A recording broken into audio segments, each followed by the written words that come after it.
115, 115, 4, 4, 7:30, 7:30, 10:45, 10:45, 14:15, for 14:15, 16, 16, 19:30.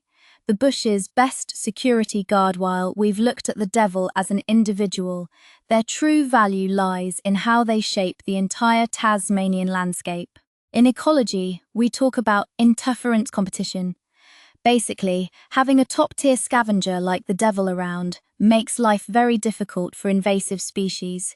In mainland Australia, feral cats and European red foxes have wreaked havoc on native wildlife, driving dozens of small mammal species to extinction. But in Tasmania, the fox never managed to get a foothold. Why? Many ecologists believe it's the devil. By dominating the food resources, those carcasses we talked about earlier, and being active at the same time of night, devils act as a biological barrier. They don't necessarily hunt the foxes, but they outcompete them for every scrap of food and occasionally raid their dens.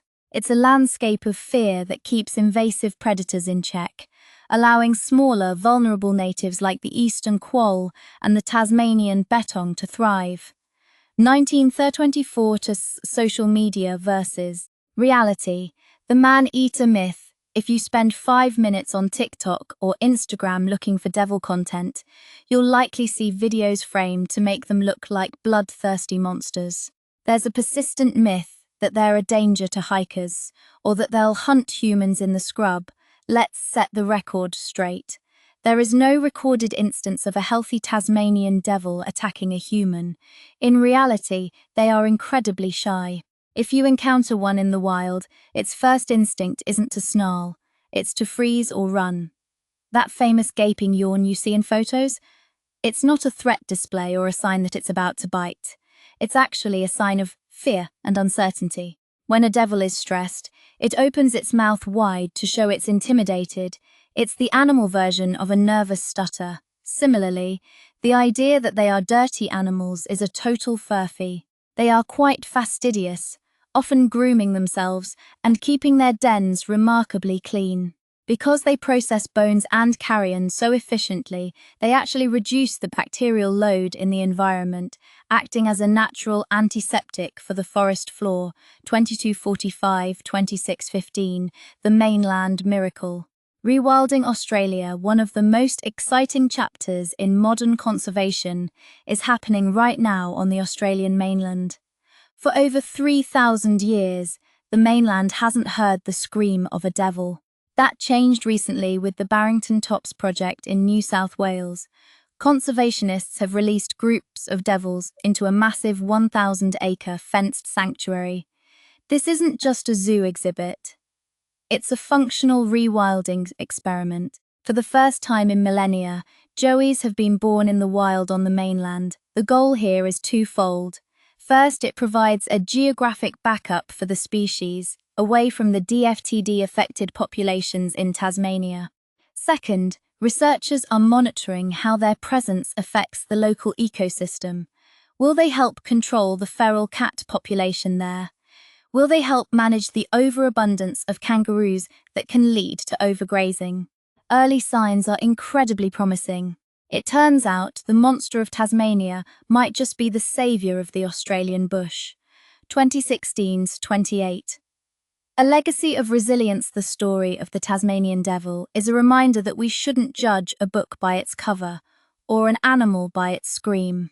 They were named devils by people who didn't understand them, and they were nearly lost to a disease they didn't deserve. But today, they stand as a symbol of Australian resilience. They are the clean-up crew, the security guards of the scrub, and the undisputed champions of the never say die attitude. By respecting their space and supporting the science that protects them, we ensure that the nights in the Australian bush stay just a little bit noisy and a whole lot healthier. If you've enjoyed this deep dive into the real life of the devil, consider supporting Tasmanian conservation efforts, like the Save the Tasmanian Devil program. Every bit of awareness helps keep this unique Aussie icon from fading into history. Catch you in the next one, where we'll be heading north to look at a predator that's more dinosaur than mammal. See ya then. 28-31-30, the genetic arms race. Evolution in real time, perhaps the most incredible part of the Tasmanian Devil's story, isn't just that they are surviving. It's how they are doing it on a molecular level. Usually, evolution takes thousands of years, but with the threat of DFTD, devil facial tumor disease, the devil is fast-tracking its own survival. Scientists have discovered that in several wild populations, the devils are actually evolving genetic resistance to the tumors. We're seeing changes in genes related to the immune system and cancer cell recognition. Essentially, the devils are learning how to fight the cancer from the inside out. This isn't just a win for the devil, it's a goldmine for human medicine. By studying how these marsupials can naturally switch off a transmissible cancer, researchers might unlock new pathways for treating similar conditions in humans. It turns out this screaming monster might hold the key to some of our most complex medical mysteries. 1:30-34-45. The human interface, life on the edges. Tasmania's population grows, and we move further into their territory.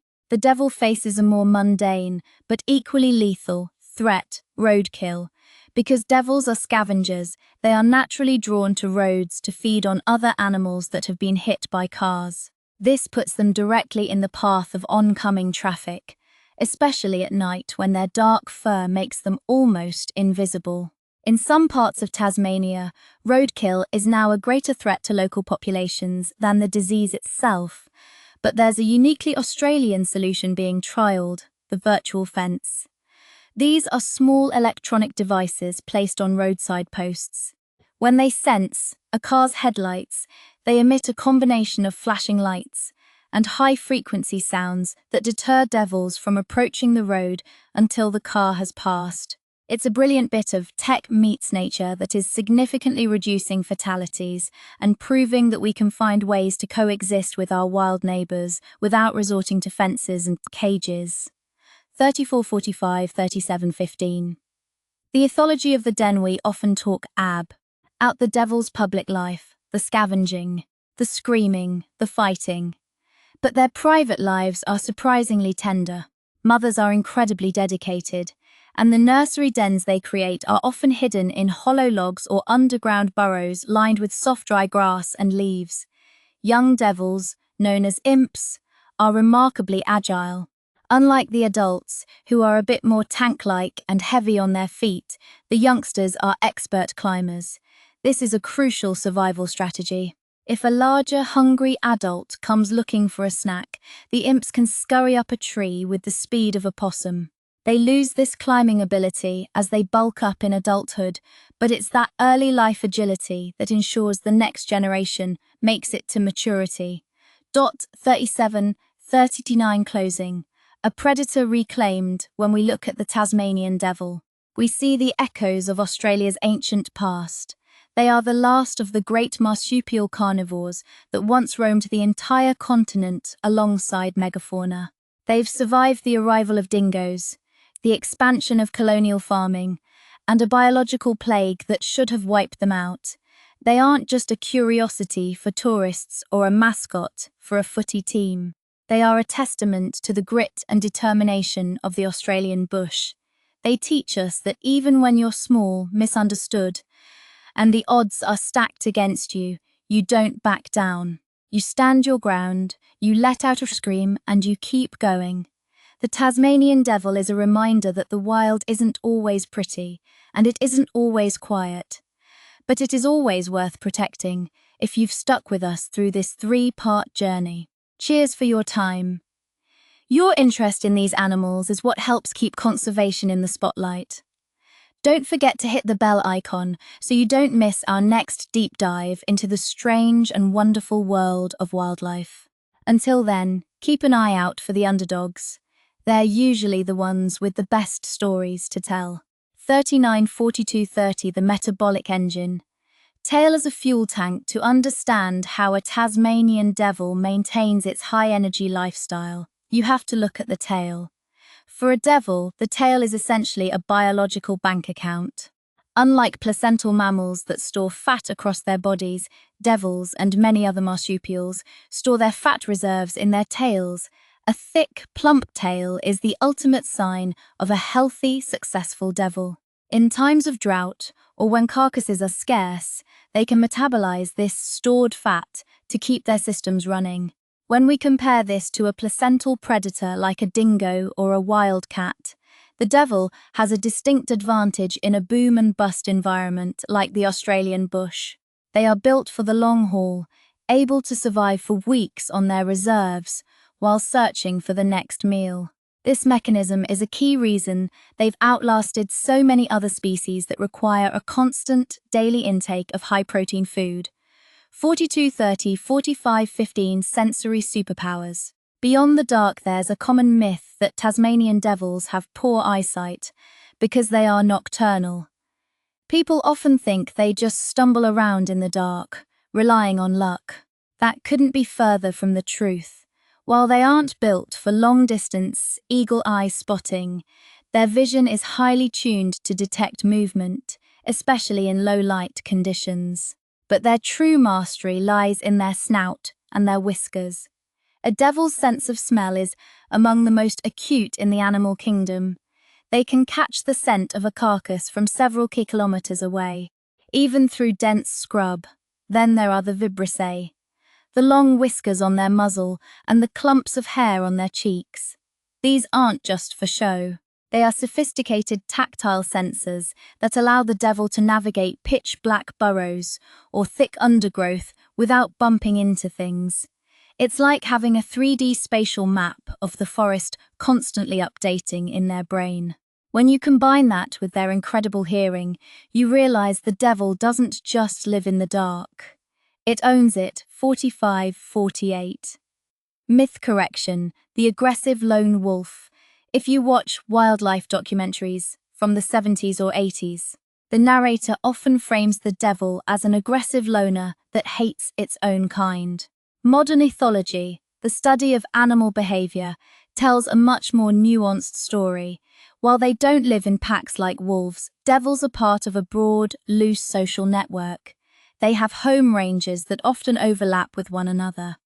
Rather than fighting to keep others out of their territory, they generally tolerate their neighbors. GPS tracking studies have shown that devils often follow the same paths and use the same latrine sites, specific areas where they leave scent markers to communicate their health and reproductive status to others. It's less of a battlefield and more of a community bulletin board. They know who their neighbors are, and they generally go out of their way to avoid unnecessary physical confrontation. The screaming matches we see are simply the mechanism they use to maintain this social order without the risk of injury. It's a highly efficient way to live in a world where food is unpredictable. 48-50-30, the final verdict. A modern Australian icon as we wrap up our look at the Tasmanian devil, it's worth reflecting on how our own perception of them has changed. We've gone from seeing them as a nuisance and a demon to recognizing them as a vital, sophisticated, and incredibly resilient piece of our natural heritage. They are a reminder that the world is often more complex than a 15-second viral clip would lead you to believe. Behind the snarls and the screams is an animal that is dedicated, clean, social, and essential to the health of the land. By supporting the science, respecting their habitat, and dispelling the myths that lead to fear, we can ensure that the screaming monster continues to thrive long into the future. Because a world without the devil would be a much quieter and much less healthy place. Thanks for joining us for this deep dive. If you learned something new today about the real devil, let us know in the comments. We'd love to hear your thoughts on the rewilding projects on the mainland. And as always, if you want to help us keep making these high-value, educational documentaries, hit that like button and share this video with another wildlife enthusiast.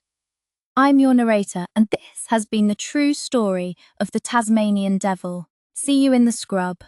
50-30-53-45. Coexisting with a legend. Practical safety now. If you're lucky enough to live in Tasmania, or you're planning a trip to the Apple Isle, you might actually encounter a devil in the wild. And while we've spent this series debunking the monster myths, they are still powerful wild animals that deserve a massive amount of respect. The biggest thing you can do for devil conservation is actually quite simple. Slow down on the roads. In Tasmania, the hours between dusk and dawn are the witching hours for wildlife. If you're driving a hire car or your own ute through the bush at night, dropping your speed by just 10 or 20 kilometers an hour gives you, and the devil, a much better chance of avoiding a collision.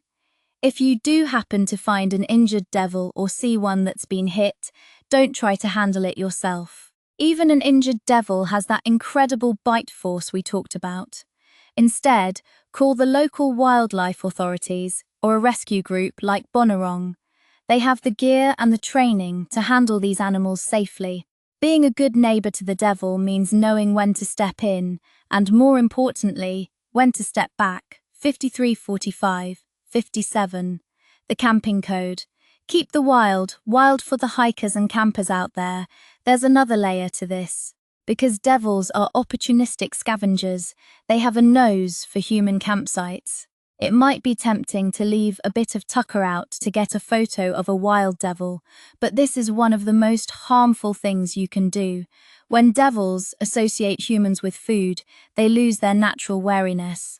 They stop being self-sufficient hunters and scavengers and start hanging around roads and campsites, where they are much more likely to be killed by cars or dogs. Secure your rubbish, keep your esky latched, and never intentionally feed them. The best interaction you can have with a Tasmanian devil is watching it from a distance through a pair of binoculars, behaving exactly as nature intended. By keeping them wild, we're giving them their best shot at survival. 57-60-15. The ethical perspective, more than just a number in the world of conservation, we often get bogged down in statistics, population counts, genetic diversity markers, and habitat hectares, and while those things are vital, it's also worth considering the intrinsic value of the Tasmanian devil. They don't just exist to clean up the forest or to act as a tourist drawcard. They have a right to exist because they are a unique expression of 3 billion years of evolution on this planet. They represent a lineage that has weathered ice ages and continental shifts. When we save the devil, we aren't just saving a single species. We are preserving the complexity of the Australian story. We are acknowledging that the wild doesn't have to be convenient, quiet, or conventionally pretty to be precious. The devil's scream is a vital part of the Australian soundtrack. A forest that goes silent is a forest that is failing. 60-63, the final thought. Reclaiming the name, when those first European explorers called this animal a devil, they meant it as an insult, a label for something they found frightening and alien. But looking at everything we've covered, I reckon it's time we reclaimed that name. To be a devil is to be tenacious. It's to be a powerhouse of survival that refuses to be sidelined by disease or human encroachment. It's to be a creature that plays by its own rules, navigating the dark with a toolkit of senses that we're only just beginning to understand. The Tasmanian devil isn't a monster of the night. It's a guardian of the bush. It's a cleanup specialist, a biological barrier against invasive species, and a marvel of rapid evolution. Next time you're out in the scrub and you hear that spine-tingling screech echoing through the gums, don't shudder. Smile. Because as long as that sound is still out there, the heart of the Australian wild is still beating, loudly, proudly, and with an attitude that never, ever gives up. Thanks for joining us for this special long-form look at Tasmania's most iconic predator. We hope you've walked away with a newfound respect for the little scrapper with the big bite. If you've got a story about a wild encounter or a question about devil biology, drop it in the comments below. We read them all. Stay curious, stay respectful, and we'll see you in the next one.